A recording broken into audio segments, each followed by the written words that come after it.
In the world of emerging markets, Zambia is currently held up as the gold standard for sovereign debt recovery.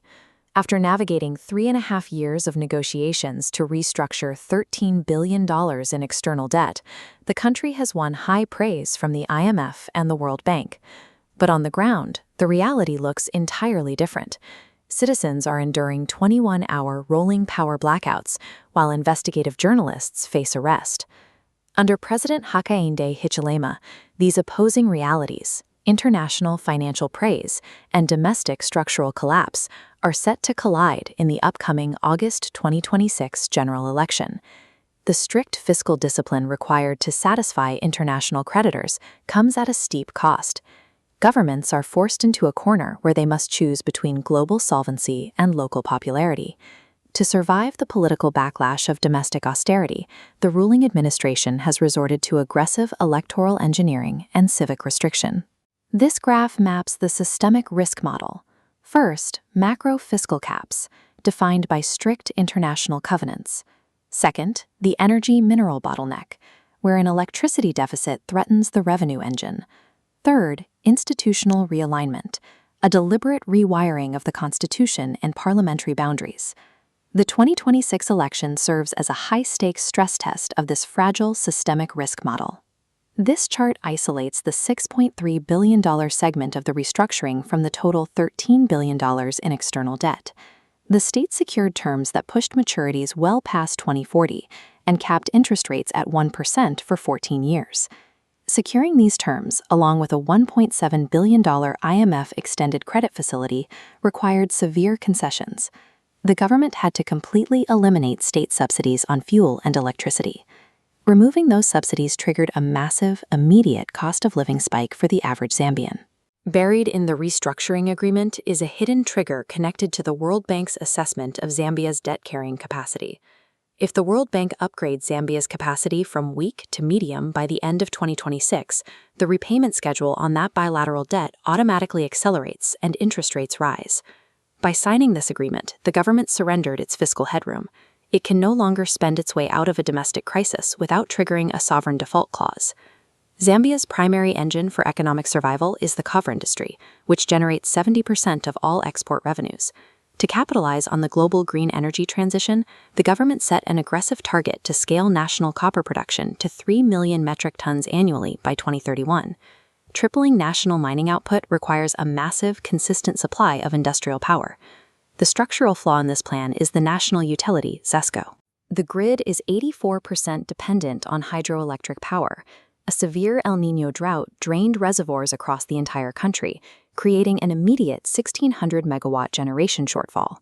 Because of the resulting load shedding, only 4% of Zambian citizens currently have a reliable supply of grid electricity. The state's entire macroeconomic recovery relies on supplying materials for the green energy transition, yet extreme climate volatility has broken its ability to keep its own lights on. To mask this energy crisis ahead of the election, the administration implemented an emergency stopgap, importing 400 megawatts of power from neighboring Zimbabwe. These emergency imports are draining the treasury, costing $50 million every single month. This emergency power program creates massive financial disparity.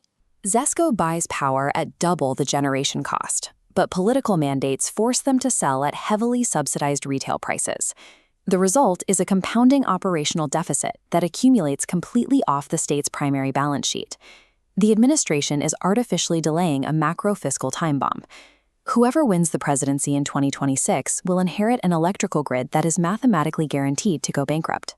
Realizing they are losing urban voters to these austerity measures, the administration pushed through the Constitution Amendment Act No. 7 of 2025. This layout shows the National Assembly expanding from 156 to 226 seats, alongside 40 new proportional representation seats. In redrawing the electoral map, these newly created constituencies were disproportionately packed into the ruling party's traditional strongholds, heavily clustering in the southern province. The Electoral Process Amendment Act slashed the legal window for citizens to inspect the voter roll from 90 days down to a mere 14. The state has successfully rewired the electoral map. They have designed a system where the incumbent party can secure a legislative majority even if they lose the overall popular vote. the legal restrictions extend beyond the ballot box. The Cybercrimes Act No. 4 of 2025 was initially framed as a digital safety measure. In practice, Sections 10, 19, and 22 are being used to criminalize the transmission of false information, allowing police to arrest independent journalists. Recently, a journalist from the state-owned broadcasting network was arrested under this act for leaking audio of public servants plotting to interfere with polling station staff. The state has also introduced a new bureaucratic hurdle for political rivals. All opposition candidates must now have their adoption certificates co-signed by leaders officially recognized by the state's Registrar of Societies. By selectively validating specific party registries, the state manipulates internal opposition factionalism. The ruling government effectively decides which rivals are legally permitted on the ballot. The institutions originally built to protect Zambian democracy are now being utilized to dismantle it from the inside out. The August 2026 election will not resolve Zambia's structural problems. It is simply the expiration date for these artificial delays. This matrix maps the potential post-election scenarios. The primary path shows the incumbent winning, but facing a hostile parliament. Post-election, IMF pressure forces a decision on the energy subsidy. The new government faces a binary choice: 200% tariff hikes or 21-hour load shedding. Either choice guarantees severe economic pain. Massive inflation from utility hikes or the shutdown of the copper mines from power loss will trigger a deep recession. The incoming administration is trapped.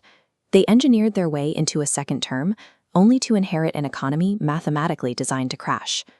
For sovereign debt and critical mineral investors monitoring the region, the directive is clear. Markets must price in an immediate post-election fiscal correction, alongside severe delays to any copper infrastructure rollouts due to anticipated legislative gridlock. For international democratic monitors and civil society groups, the strategy must also adapt. Do not wait for physical violence on election day. Instead, immediately focus resources on forensically auditing the parallel vote tabulation and the candidate certification registries. Zambia's 2026 election offers a critical lesson in modern statecraft. International economic applause can often serve as the perfect cover for the quiet, legal erosion of a nation's democratic foundation.